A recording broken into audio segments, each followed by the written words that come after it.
ആ ലാസ്റ്റ് 855 വരുന്ന നമ്പർ അത് തന്നെ. ഒന്ന് വിളിച്ച് പറഞ്ഞേക്കണം. എന്നിട്ട് എന്നോടൊന്ന് പറയണം. ആ എന്തൊക്കെയുണ്ട് ജോസഫേട്ടാ വിശേഷങ്ങൾ? മേലനങ്ങി പണിയെടുക്കുന്നതുകൊണ്ട് പരമസുഖമാണ്. അത് ചേട്ടൻ എന്നൊന്ന് വെച്ച് പറഞ്ഞാണല്ലേ? അയ്യോ അങ്ങനെ പറയരുത്. നിങ്ങളെപ്പോലുള്ള വലിയ വലിയ എഴുത്തുകാരുകൾ എഴുതി നിറയ്ക്കുന്നതുകൊണ്ട് ജീവിച്ചു പോകുന്ന നമ്മൾ എന്ത് വെപ്പ് വെക്കാനാണ്? ഞാനിവിടെ വന്ന കാലം തൊട്ട് ചേട്ടൻ എന്നെ എന്തോരം വെച്ച് പറഞ്ഞിരിക്കുന്നു. ഞാനതൊക്കെ അതുണ്ടല്ലോ എൻ്റെ സ്വന്തം ചേട്ടൻ പറയുന്ന പോലെയാണ് ചേട്ടാ കണ്ടിരുന്നത്. ഞാൻ അങ്ങനെ ഒരു ചേട്ടൻ്റെ സ്ഥാനത്ത് നിന്നൊന്നും പറഞ്ഞിട്ടില്ലല്ലോ അനിയ. അതൊക്കെ അനിയൻ്റെ തോന്നലുകളാണ്. അനിയൻ എൻ്റെ അനിയനാണെന്ന് തെറ്റിദ്ധരിക്കരുത് അനിയ. ചേട്ടാ മനസ്സിൽ പ്രതീക്ഷിച്ചു പോയത് മായ്ച്ചു കളയാൻ പറയരുത് ചേട്ടാ, ദയവേത്. പൈസ തരാതെ ഇവിടുന്ന് പുസ്തകം വായിക്കാമെന്നും കരുതരുത്. അയ്യോ, ഞാനിന്ന് വന്നൊരു വായനക്കാരനായിട്ടല്ല. പിന്നെൻ്റെ ഘാതകനായിട്ടായിരിക്കും. അല്ല, പിന്നെ എനിക്ക് ചെറിയൊരു സഹായം വേണം. ഇവിടുത്തെ പുസ്തകം മുഴുവൻ വായിച്ചു തീർന്നില്ലേടേ, ഇനി എന്തുവാ സഹായം വേണ്ടത്? ചേട്ടൻ അന്ന് എന്നോടൊരു പ്രൊഡ്യൂസറുടെ കാര്യം പറഞ്ഞിരുന്നില്ലേ, ഓർമ്മയുണ്ടോ? ഈയാടെ ഉണക്ക പ്രൊഡ്യൂസറിനെ വേണ്ട എന്ന് പറഞ്ഞത് എനിക്ക് നല്ല ഓർമ്മയുണ്ട്. അയ്യോ, അതൊക്കെ അന്ത കാലം. ഇന്ന് ഇപ്പം എനിക്ക് ആ പ്രൊഡ്യൂസർ ഒന്ന് കണ്ടാലോ എന്ന് തോന്നുന്നു. ആ ചിന്ത ശരിയല്ലല്ലോ, നടക്കില്ല. ചേട്ടാ അങ്ങനെ പറയരുത്, എന്നെ എങ്ങനെയെങ്കിലും ഒന്ന് സഹായിക്കണം. ഞാൻ വല്ലാത്തൊരവസ്ഥയിലാണ്. പ്രൊഡ്യൂസറെ കിട്ടാനുള്ള ബുദ്ധിമുട്ട് ചേട്ടൻ അറിഞ്ഞൂടെ? ഈ ബുദ്ധിമുട്ട് രാവിലെയാണോ DG മോൻ അറിഞ്ഞത്? അല്ല, കുറച്ചു മുമ്പ് അറിഞ്ഞിരുന്നു. പക്ഷേ ഇനിയും എന്തെങ്കിലും ചെയ്തില്ലെങ്കിൽ എൻ്റെ കിടപ്പാടം പോകും ചേട്ടാ. ശരി, ചെയ്യാം. പക്ഷേ എനിക്കെന്താ ഒരു ഗുണം? സക്സസ് ആയാൽ റെഡി ക്യാഷിന് ഞാനിവിടുന്ന് കുറച്ചധികം പുസ്തകങ്ങൾ വാങ്ങിക്കും. പൈസ തരാതെ അല്ലെങ്കിൽ ഇവിടുന്ന് പുസ്തകം കിട്ടുകയല്ല. പിന്നെന്താ ചേട്ടാ, കമ്മീഷൻ? അപ്പാവികളോട് കമ്മീഷൻ മേടിച്ച കർത്താവ് പോലും പൊറുക്കുകയല്ല. പിന്നെ എനിക്കൊരു സഹായം ചെയ്യേണ്ട സമയം വരും. അപ്പം എൻ്റെ കൂടെ ഒന്ന് നിന്ന് തന്നാൽ മതി. ചേട്ടാ, സമയവും സ്ഥലവും ചേട്ടൻ പറഞ്ഞാൽ മതി, സഹായം ഞാൻ ചെയ്തിരിക്കും. അപ്പോൾ ഏതാ സ്ഥലം? സഹായം ചെയ്യാനുള്ള സ്ഥലമാണോ?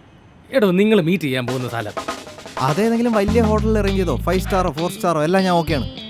അതെന്തിനാ? നിങ്ങളുടെ ഹൗസ് ഓണറുടെ ആ കഫേയിൽ അവിടെ ആയിക്കൂടെ? പാമ്പ്രീതി അത് മതി, വിളി. അതെ സാറേ, അന്ന് പറഞ്ഞാൽ പയ്യൻ അത് തന്നെ. ഒരു മിനിറ്റ് സാർ, ഇന്ന് കാണാൻ പറ്റുമോ? ഇന്ന് കാണാൻ പറ്റുമോ? പറ്റും സാർ, ഇന്ന് കാണാൻ പറ്റും. അപ്പോൾ സ്ഥലം ഞാൻ അറിയിക്കാം സാർ. Thanks sir, bye. സെറ്റായ? അപ്പോൾ പോയി കഥയൊക്കെ പറഞ്ഞ് രക്ഷപ്പെട്ട് വാ. പൊളിക്കും ഞാൻ. പിന്നെ നിങ്ങളുടെ ഹൗസ് ഓണർ ചോദിച്ചു കഴിഞ്ഞാൽ ഞാനിങ്ങനെ സഹായിക്കുന്നൊന്നും പറയാൻ നിൽക്കണ്ട കേട്ടോ. കൊന്നാലും പറഞ്ഞു. അല്ല, പറയണമെങ്കിൽ പറഞ്ഞു. ആണോ? അല്ല, നിർബന്ധമായിട്ടും പറഞ്ഞു. ഓക്കെ, പറഞ്ഞിരിക്കും. പിന്നെ കഥയ്ക്ക് എന്തെങ്കിലും ഒരു ഡൗട്ട് വരികയാണെങ്കിൽ ഇനി പോരെ, ഞാൻ പറഞ്ഞുതരാം. കഥ ഉണ്ടാക്കാനൊക്കെ ചേട്ടൻ നല്ല കഴിവുള്ള ആളാണെന്ന് എനിക്ക് തോന്നി തുടങ്ങിയിരുന്നു.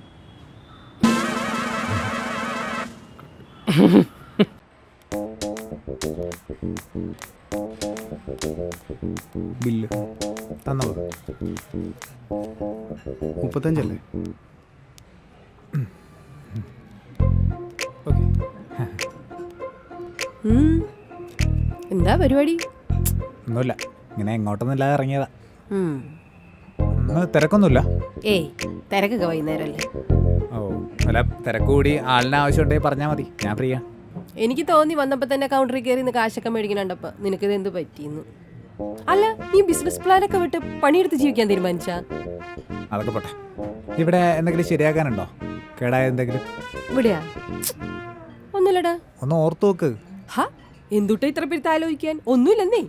എന്നാ പിന്നെ ശരി. ഷടാ, അത് ശരി. ഇത് പറയാനാണ് നീ ഇത്ര കഷ്ടപ്പെട്ട് ഓടി ഇങ്ങോട്ട് വന്നത്? ചേച്ചി, ഈ ഫ്രിഡ്ജ് വർക്ക് ചെയ്യുന്നില്ലേ? ഓ, അത് അടിച്ചു പോയടാ. ഇനി അത് വർക്ക് ചെയ്യില്ല. ഇനി പുതിയതൊരെണ്ണം മേടിക്കണം. പുതിയ ഒരെണ്ണം വാങ്ങുന്നതിന് ഒരു 10,000 രൂപയെങ്കിലും ആവില്ലേ? അതിലും കൂടിയാലേ ഉള്ളൂ. ശരിയാക്കണമെങ്കിലോ? ഒരു 2000-3000 ഒക്കെ വരും. 1500.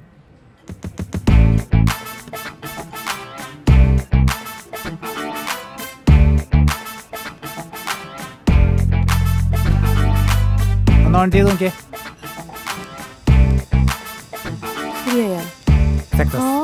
കംപ്രസറിന്റെ ഇഷ്യൂ ആയിരുന്നു, പവർ സപ്ലൈ കയറുന്നില്ലായിരുന്നു. സമ്മതിച്ചുട്ടോ.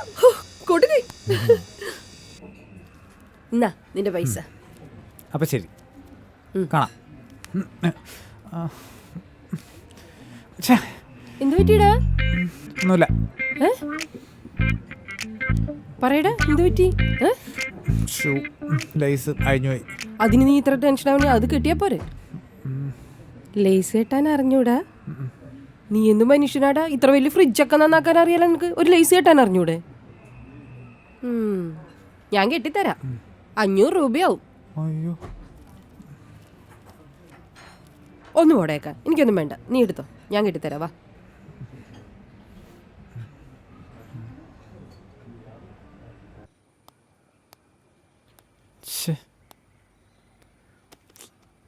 അവി, നീ ശരിക്കും കുറച്ച് ഓവറായിരുന്നു കേട്ടോ. ശരിക്കും മീനോടെ ഞാൻ ചുമ്മാ എടാ നമ്മൾ പ്ലാൻ ചെയ്ത പോലെ അവന്മാരുടെ കാല് വരാന്ന് ഞാൻ ചെയ്തല്ലേ. ഞാൻ വിചാരിച്ചു അവന്മാർ ഇത്ര സീരിയസ് ആയിട്ട് എടുക്കുന്നു.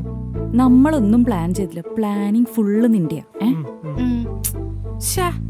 അവന്മാര് ശരിക്കും മിസ് ചെയ്യുന്നുണ്ട് കേട്ടാ.